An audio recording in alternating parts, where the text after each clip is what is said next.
Surprise! We're a day early. How's it going, everybody? Last week was a day late, then it was a day Day, early. yeah. So Yes, last week was a day late. This week's a day early. Ha mm, ha!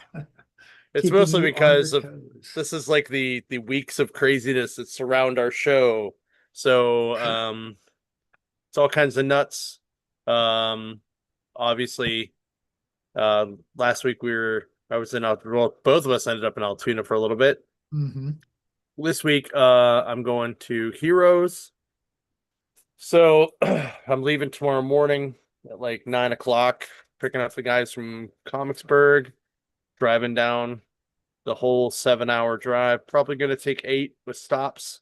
Um, and I Yinzer Road imagine, I imagine there's going to be some kind of construction on 79 and then 77 or whatever the hell's all the way down there, because that's gonna suck.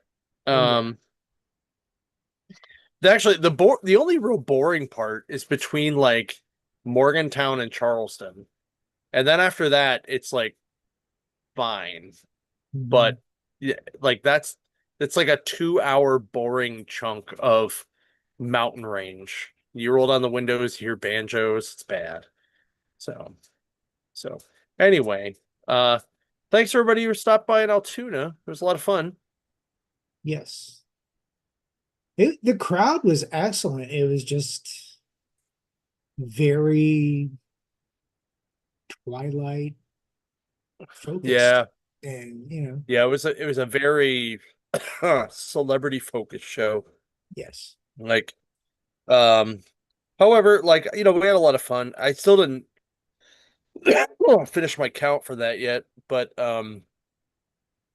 it, but we still had fun, but also something I didn't think of till I was leaving, but forgot it was Father's Day weekend, so that might have had something to do with the traffic being a little weirder than normal. So Yeah.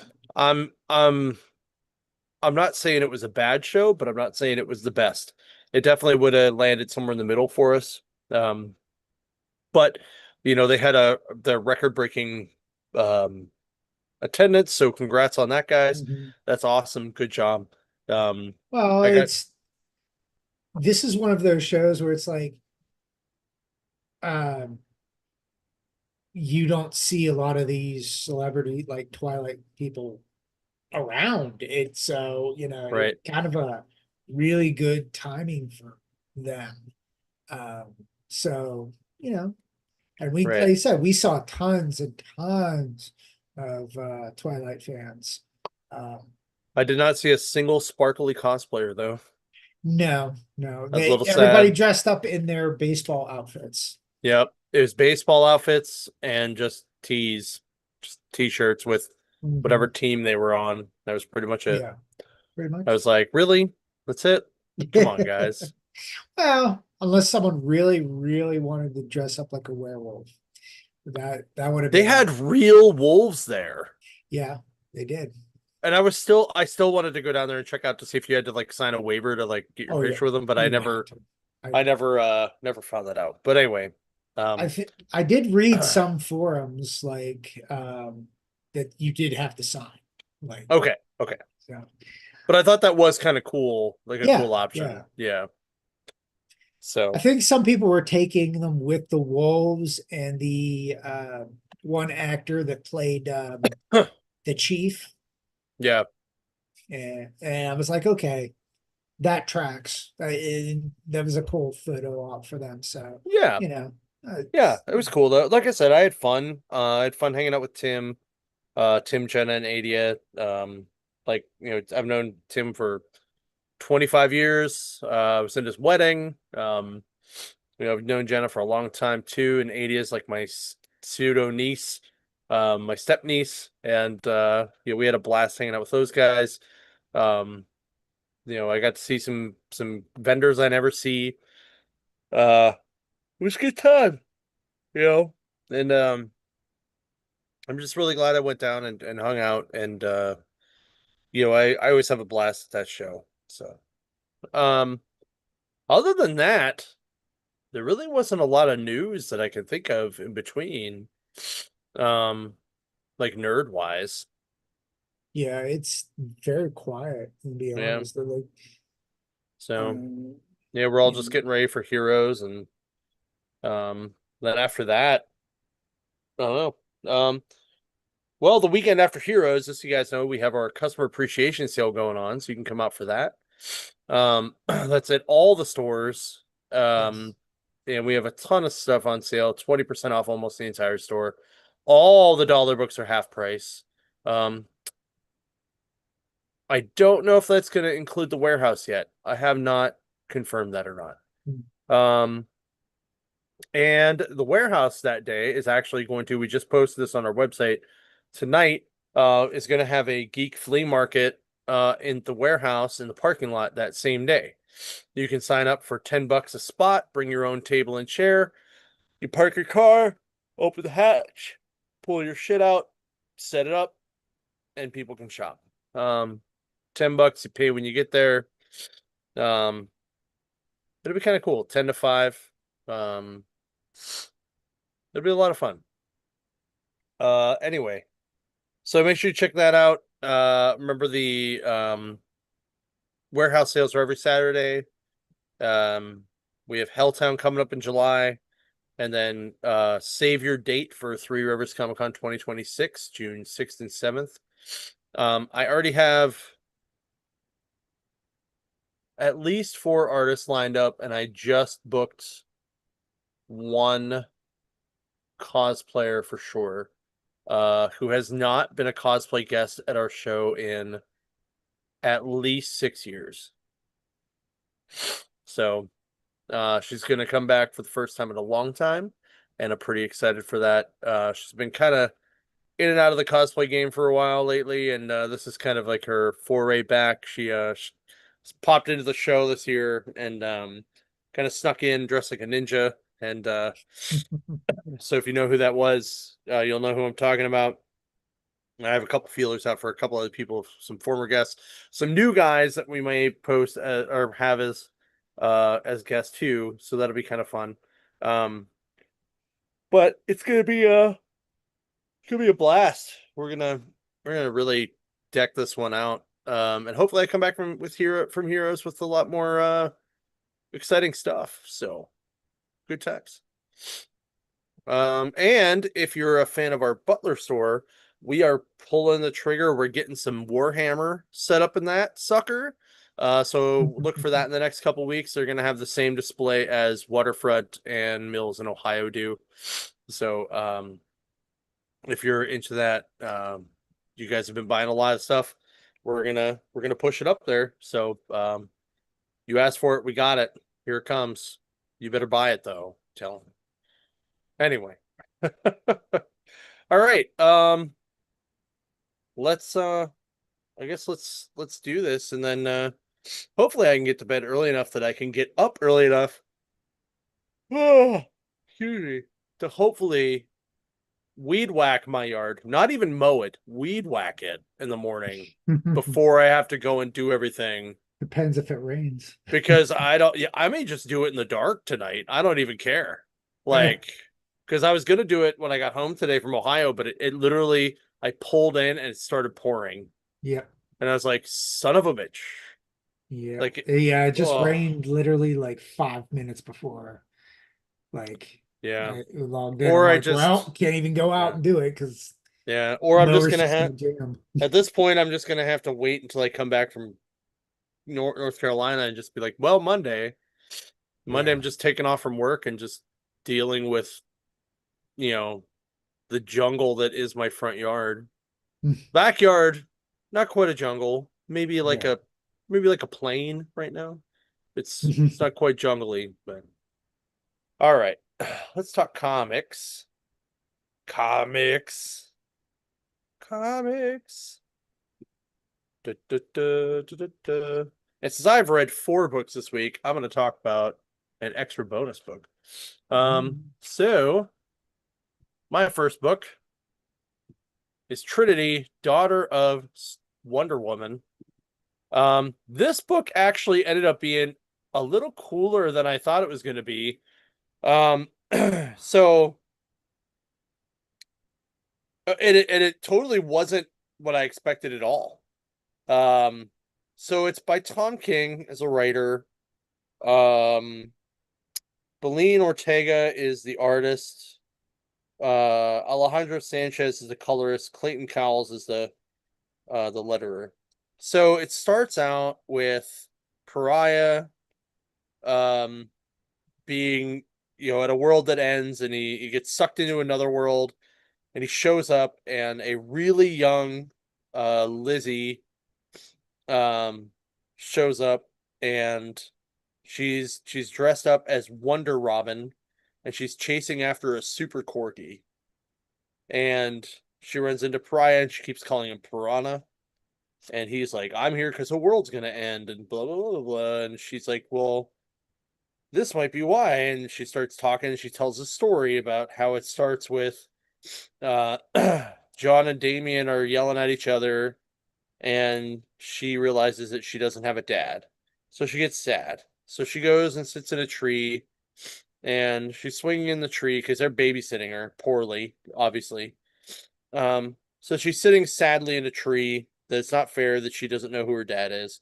And all of a sudden, a teenage version of Liz shows up, and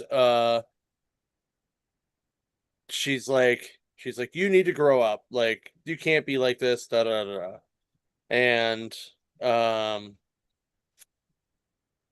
it cuts back to it goes back and forth with Wonder Girl and Pariah and Lizzie and teenage Liz talking a little bit, and she's like, oh, you came back to make me happy, and blah, blah, blah, and you figured out who my dad is. And she's like, no, well, I haven't really thought that far into the plan.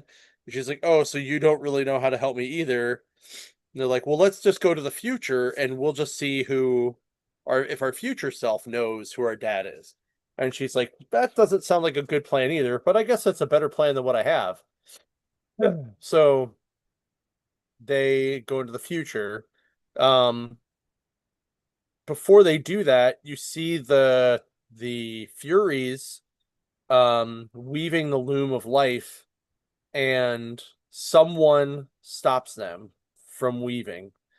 And then it cuts to the future, and the three Lizzes are now um like are now there, and they're all freaking out because oldest Liz now has three lassos, and they're like, what do they do? It's really funny. There's like a really funny moment of that. And little Liz is running around going, that's my daddy, which is a statue of Steve Trevor with Wonder Woman, right? So they go back in time, and they try to put everybody back, uh so they can kind of figure out what's going on. And here, when they went back in time, all of the men in that era turned into corgis. So, uh, yeah, like all of them. So all the super guys, all the Bat family, but they got shoved into different universes. So they split up to find all the corgis, so they could put them back where they need to be, so that everything could be fine. Because the corgis jumped into the time machine, and um it left. And there's this really funny moment where they're all swearing, and then she's like, oh no, don't tell mom I swore. Like, um so she's still telling Pariah this story, and he's just like, I don't really. So she's like, so this world's ending because of corgis? Like, it's just this really funny, like, where he's just like, what the hell? Like, what? This is really why this is happening? Um so then she grabs a hold of the super corgi, and she tells him, like, just so you know, like, middle Liz have a secret, um and uh don't tell anybody, but we're gonna bring my dad back. And then you see that the person who stopped the loom was Steve Trevor, and he actually pulls the loom, the threads from the loom, and he just says, or she's like, the one Fury says, like, um what the hell does she say? Sir, you need to run. He says, no, I don't need that. I just need my daughter. And then it says to be continued. So this was actually a very good book. It was a lot weirder than I expected, but in a good way. So I'm giving it like a I'm giving it like a 7 out of 12, only because the art wasn't super great on the inside. There were moments where it was really good. Like I like the art when it's little Liz, because it works really good for her, but it doesn't really work for older Liz. Like she's not really like it doesn't really jive right in the backgrounds and stuff. Like it's just very it's almost like got a slight anime vibe to it. That work like I said works for the kid. It works for Pariah, but it doesn't work for Liz. And it's just I don't know what's up with it, but it just doesn't work right for me. Um, so 7 out of 12. We got Wolverine number 10. Um, we left off the last time with Wolverine going back to the Howlett estate, and he smells Sabretooth. As he enters in the estate, um, we find out there was a squatter in there, and he ends up hitting Logan with a crowbar. It just pisses him off, and he's like, "I'm gonna warn you once. Get out of my place." And the guy runs, um, and as he further digs, searches the estate, um, he ends up getting confronted by two specters, one of his biological father, uh, and one of his dad, like the one who raised him. And they started, kind of attacking him for obvious reasons because technically he kind of killed both. Well, he killed his biological dad, but he didn't kill his actual dad. Um, but before things got too heavy, you heard his mother's voice telling them to leave him be. And then they just kind of backed off. He goes into the room and he smells her, sees her, and it looks like she hasn't aged a day. We'll find out more about that hopefully in the next issue. But as he starts talking to her, here comes Sabretooth, um, ruining everything as he always does. Um, and pretty much says that uh, he's now going to get his ultimate revenge on Wolverine because now he can kill his mom. So that's the way it ends. This wasn't like the most intriguing issue. It's definitely one of those. You're seeing where this is going.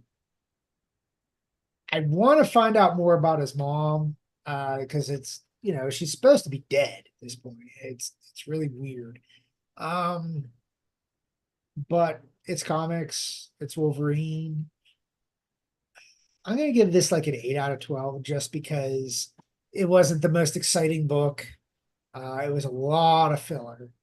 Um, but I'm hopefully this is just like one of those transition issues of okay, now it's going to speed up and hopefully this is going to be better than the beginning of this series with the talking metal from Earth.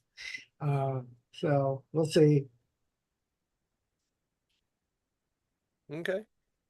Yeah, it really wasn't very long. It was a Oh very yeah. short book. Yeah.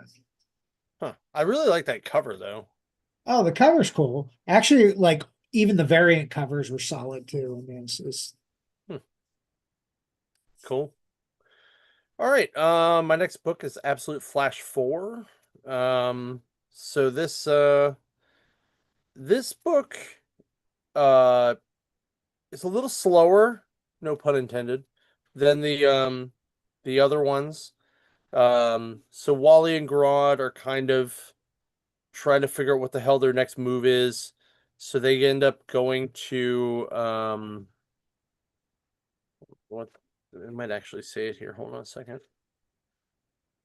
Iron Heights. They actually move into Iron Heights. Um like as like homeless people, right? And um they run into Ralph Dibny, who is in the real world, or not real world, but in the normal non-absolute universe is Elastic Man. And he runs basically a mission for um homeless kids and homeless people. Because Wally gets in line for food in a homeless shelter, and Ralph's like, hey, like we have a youth version over here you don't have to wait in line for. We also have a home if you want to stay there. And as he's saying this, Linda Park walks by and starts chiming in on things, and he kind of has that smitten look on his face. Um, so he's thinking about it, and while he's thinking about it, the rogues are trying to find him. Um, and Wally's dad gets pretty pissed at the rogues because they can't help him. Um, so then it cuts to the mission, and um, Linda and Wally have um, this conversation, um, just kind of about like why they're there, which is kind of a cool thing. Um, Ralph comes in to see Wally at his room and kind of give him a toothbrush and stuff and just see how he's doing.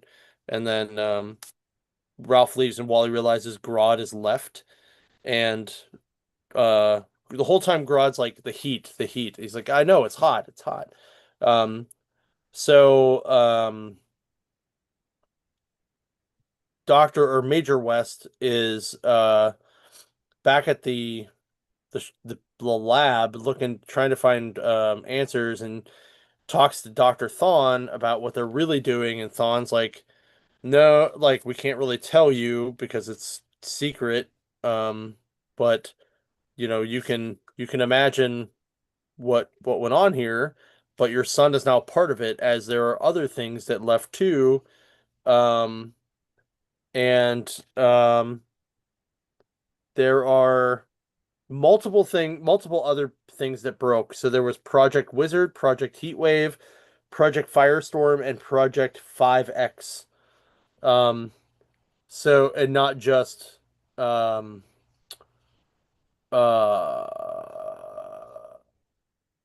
Grodd, but Grodd is leading him to the other ones because he's psychically connected.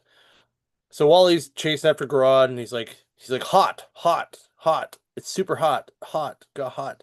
And he's like I don't understand. He's like hot is here, and he points over, and you just see this smoldering mess, and it's heat wave, and it just says next heat wave. So Heatwave's almost like a molten man in this universe, which was kind of cool to see. So I'm kind of interested in how that's gonna play out. Um, so I'm giving this issue I'm giving uh like a 6 out of 12, only because like I said, it was a lot slower than the other ones. It didn't quite keep the pace that I was used to. Um and but I did like that they finally brought Linda in. I like that they brought Ralph in. Um it just it didn't really do much till the end for me. It was kind of a little too late of a bang Mm. um for what I wanted. So but I thought it was overall okay. But I think it's that midpoint of the story. So I'm expecting the last two issues of the first arc to be a lot better. So we'll see how it goes. Okay. Oh wait, nope, wait, Right. nope. I guess I do have two in a row. My bad. It's Woo! all good. I guess I fucked that up. My bad. So my next book is Green Lantern, Absolute Green Lantern 3. Um, so this book is mostly around John Stewart and what happens to John Stewart. So John Stewart during this book is basically figures out that the green shell around the town has um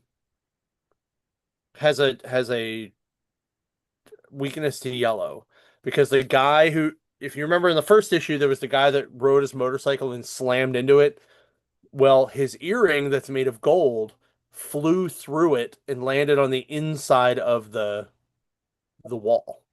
So he's picked it up and he's trying to figure out why it's on the inside and not on the outside. So eventually he tosses it at the wall and it goes through the wall. And he's like, huh, I don't know how that worked.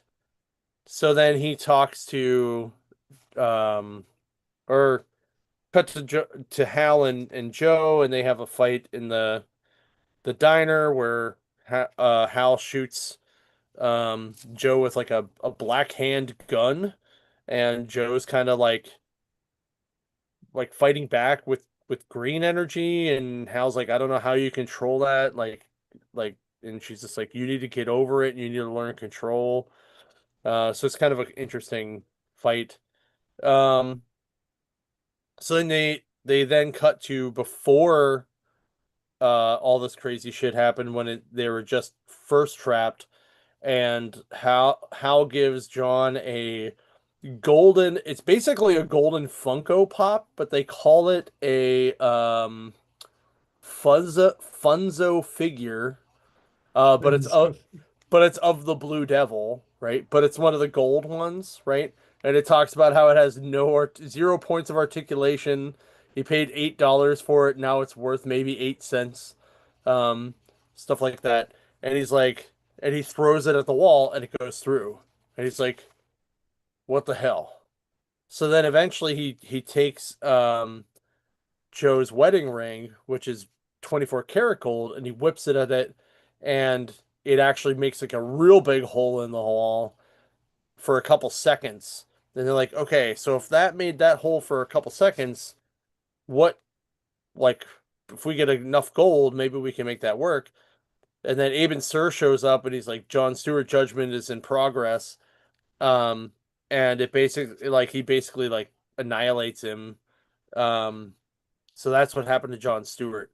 Um, this book, uh, I'm gonna give a 7 out of 12, mostly because there wasn't like a ton of action. It was just a lot of thought processy. Um, Mhm. but it was a very well done thought processy, and I still like the art in this one a lot. Um, I think the story's moving along very well. But I think it's also starting to slow down a little bit, and I don't want that to happen. So, I think it just needs to pick up a little bit faster. So, All right, we got Weapon X-Men. I believe it's number 5. Um, and this one was a little odd because I think I skipped reading number 4 and it threw me off because this is after all the stuff with Hydra and everything. So everybody's kind of picking up. Um, and the new arc starts. Or at least the side story. This is basically the side story. Thunderbird so, actually ends up going back in time to basically where he died, like in the Giant X-Men era there.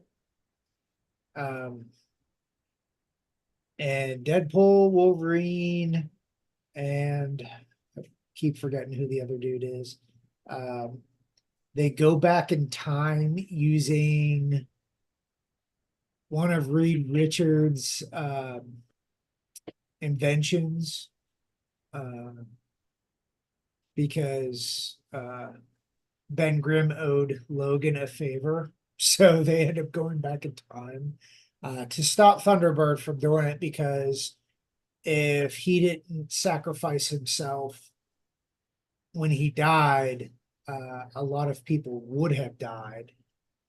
And not to mention, I think some of the X-Men would have perished as well. So Wolverine's trying to prevent that, going, you know, you can't go back and fix things from the past, was the ultimate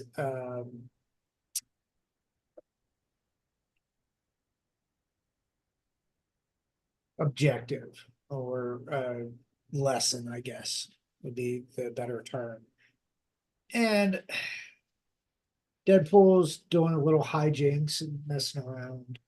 Um, Cable stayed behind because he didn't want to taint the timeline more than he already has.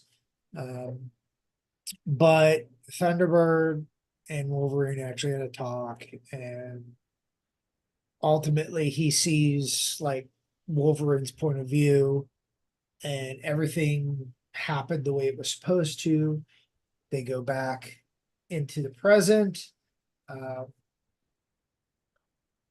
and then Wolverine and Cable basically kind of talk in this little cafe about what are they going to do now? Are they going to continue doing this Weapon X-Men group, or is it over? And we kind of got like a conclusion of, I guess they're going to continue this Weapon X-Men.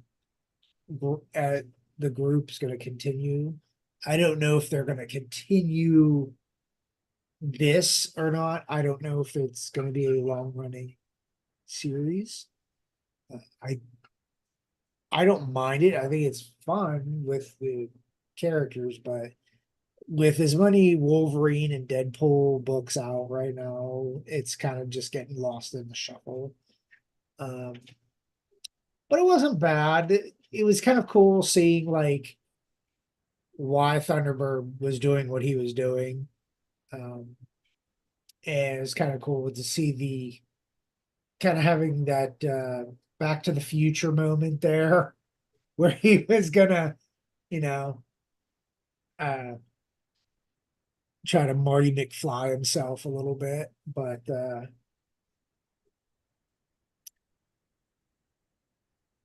I'm probably gonna give this one like a 7 out of 12. It was it was just like a filler story, and again, it out of all the Wolverine Deadpool books, is by far like it's better written, but I think it's just getting lost. So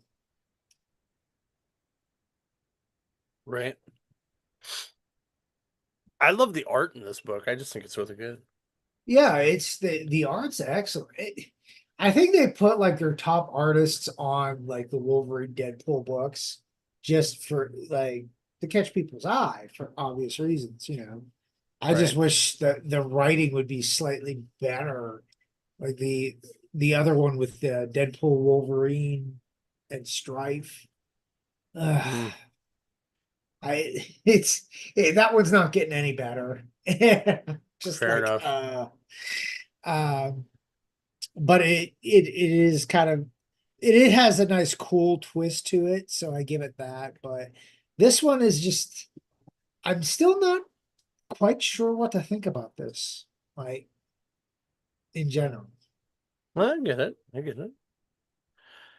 Oh, nope. You have two. No, Yep, I my have two bad. in a row. My bad. That was It's my fine. bad. It's fine. This one now, this was probably my favorite book of the week. Uh Godzilla versus the Avengers is, as you can see, um it's basically the new Avengers. So uh with original Cap, original Iron Man. Uh, but basically the gist Nope. is, That's the Iron Man that was in Iron Man or in New Avengers, yeah, like the Bendis era. Yeah. yeah, it's still Tony Stark. Yeah, Yeah, but I'm just saying like that is literally how they all looked in New Avengers, except it was not that Cap, it was Bucky Cap. yeah. Yeah. So, but basically, you have Maria Hill bitching out the Avengers, going, "What happened? Tell me the story." And basically, all this book is a lot of back and forth where you're flashed back into how the situation happened to fast forward to what's currently going on in the present. Um, so you see there, and all the Avengers are basically just kind of feeding off of each other, going, hey, we tried to save the bridge, and this town's still the town's still there for the most part, but they're like, yeah, we kind of had our hands full with this, and Maria's like, well, start from the beginning. I want to know exactly what happened. Apparently, Fing Fang Foom and Godzilla got into it. And then the Avengers were trying to stall the two while trying to evacuate the town at the same time. Which, I'm sure we figured that was not going to go well. Um, but ultimately, you got everybody's kind of point of view throughout this whole book. You had the Avengers' point of view as they were sitting there witnessing this battle. You even got Fing Fang Foom's uh, point of view. Fing Fang Foom was just chilling, apparently, and Godzilla like invaded his territory, and the reason they fought is because they wanted to figure out who was the king of the monsters, because Fing Fang Foom always says, I'm the king of the monsters. Well, Godzilla, we know for a fact, is king of the monsters. So they apparently Godzilla just kind of ignored him and kind of bitch slapped him with his tail. It's And awesome. it's even like they even show the panel where he just kind of walks by him, and Fing Fang Foom like puts his claw on Godzilla's shoulder, and Godzilla took his tail and just kind of slapped him. And even the Avengers are like, "Oh, you got dissed, man." And he's like, Wolverine just kind of chuckled. He's like, "I know, I'd slap him." Oh, by the way, throughout this whole book, Wolverine is half charred because he decided to do his thing with Godzilla, and he half of him got blown away. So he's half regenerating. And the whole book it's amusing, but you still had some action. It's hilarious the way that everybody's different points of view. And at the very end, Maria Hill is just kind of looking and like, God, this is going to cost us so much money. And you see a bunch of expletives as she's sitting there filling out paperwork. And that was the end of the book. And I'm like, okay, by far between this one and the Hulk, Godzilla Hulk book, are so far my favorite Godzilla Marvel books, and they've put out this year. So yeah, I'm gonna give this a good 12 out of 12. It's for those who are big Godzilla fans, you're gonna love it.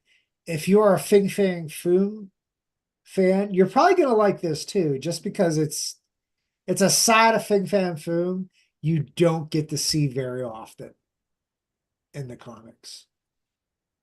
I So just think it's awesome that they pit Fing Fang Foom against Godzilla. Godzilla, yeah. Oh, and Godzilla whips his ass. It's not even close on like the battle, which you kind of expect it to.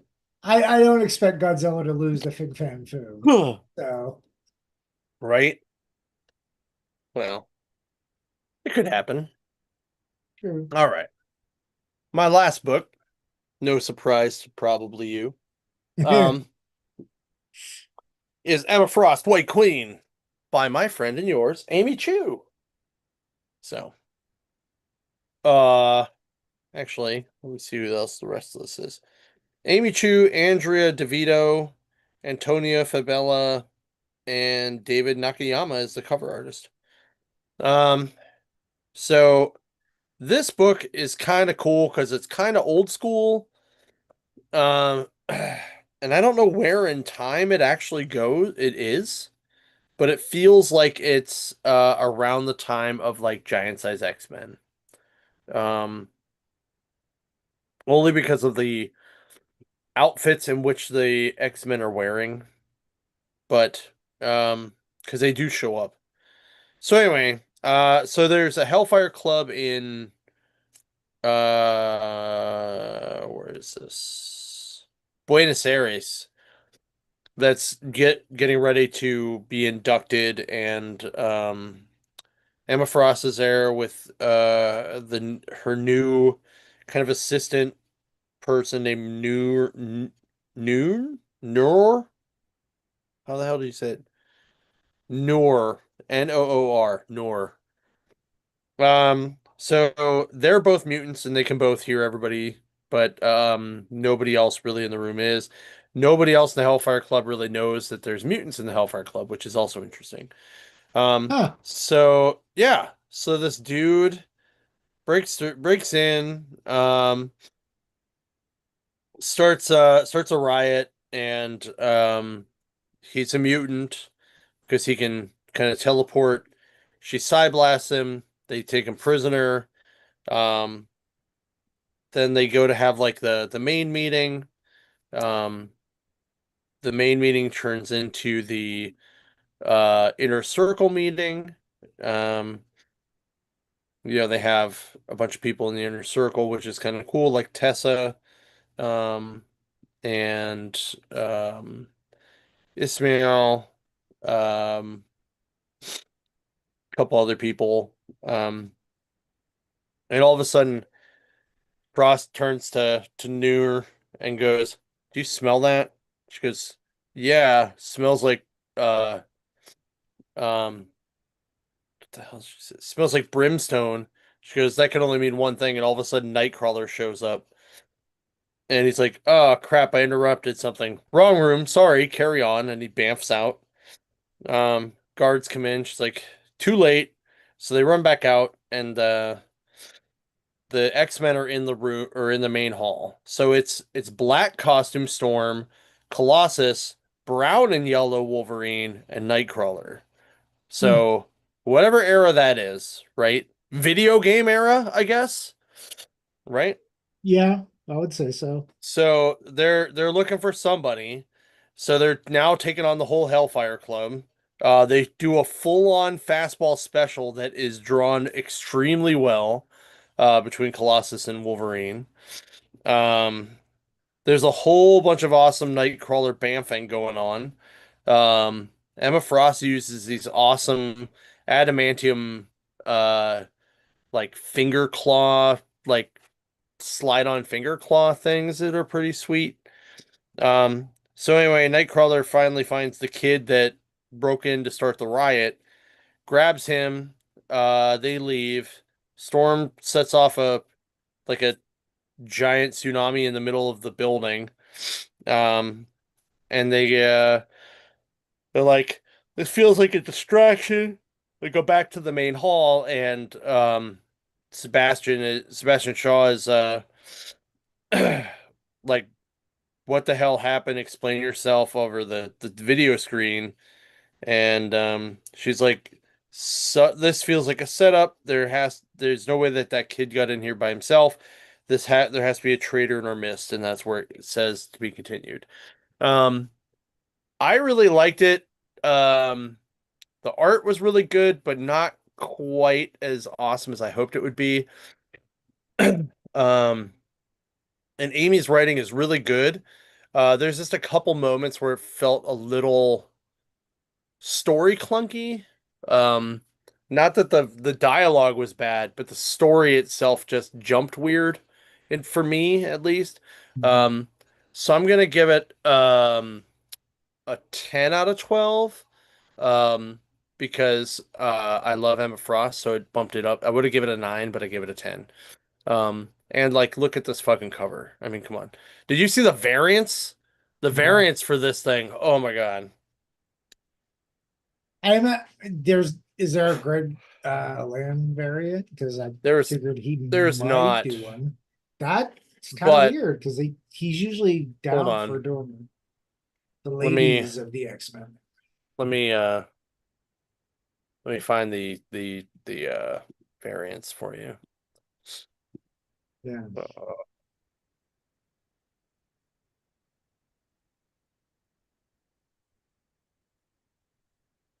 There are 11 plus variants. Jesus. well, only these ones are the good Oh, ones. there is a Greg Land variant. Oh, there is, but It's a 1 in 25. yeah. So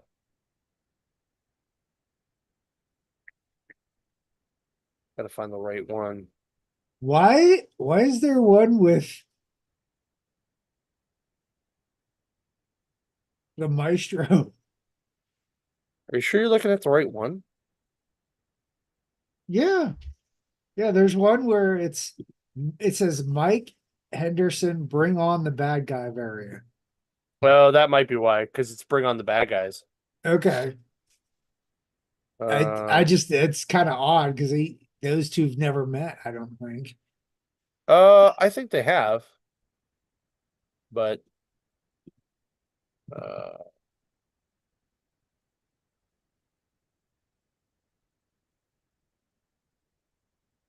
They got the Heroes Con trade variant. do this. Okay, you're right. There is a Greg Land one. Yeah. So, all right, hold on. Let me pull this up. I was gonna say you cannot, There it is. yeah, you So, cannot not do a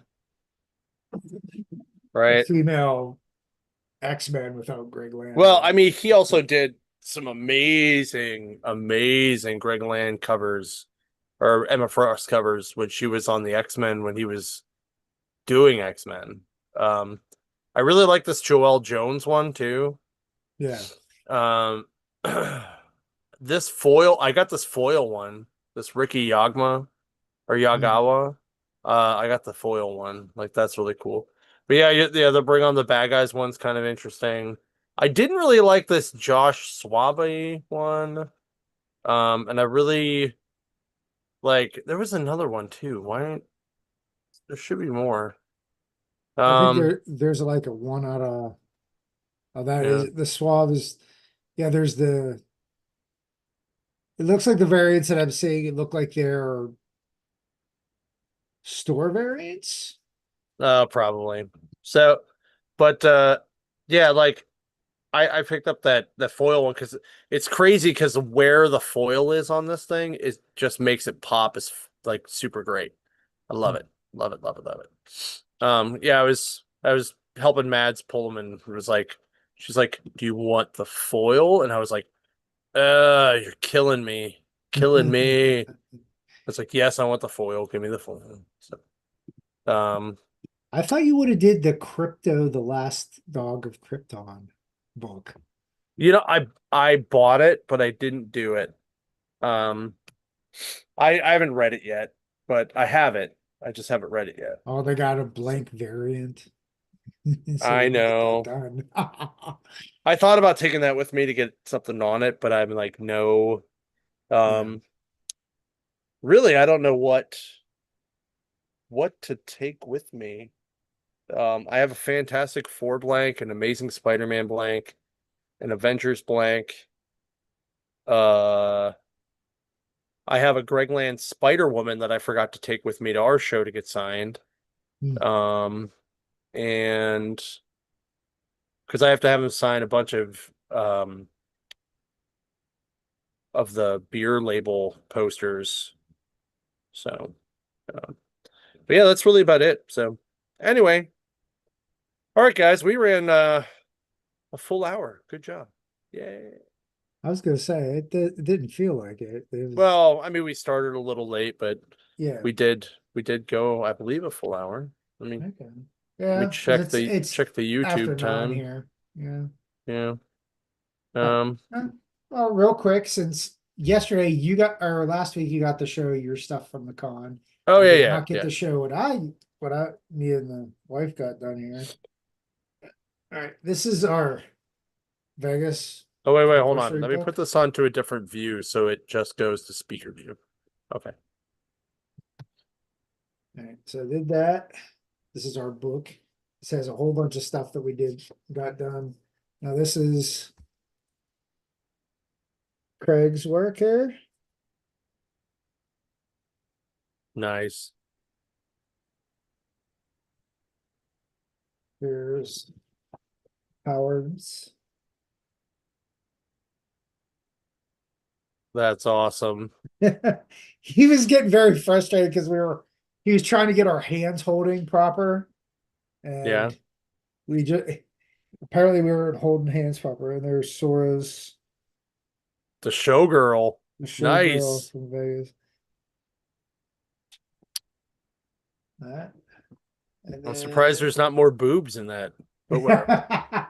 I'm sure the wife would not have minded. Now this was the co-piece. Nice. God damn. No, you can see it. It's cool. Yeah. It's like it's the Weapon X. Yeah. So as soon as Rachel saw it, she's like, "You got to go over and see this," and I'm like, "Ah," but it's worth it. But yeah, there was nothing really pop culture uh Cool. going on. Like, and I've been like scouring the internet too while you're talking. I'm like, there's no announcements. There's no nothing. Nope. Like, I mean, there's stuff going around the world, but we don't need to hear that. Right. We hear it all over the place. Yeah, So we're not going to talk about that. yeah, We're the escape from that. So yeah, there's enough of that bullshit. So. very, All very right. true. Well, then, I guess we're good. So, well, thanks a lot, guys. And remember to if you're gonna buy some books, make sure you shop local, pick up stuff from your local LCS. If you can pick them up from us, that's even cooler.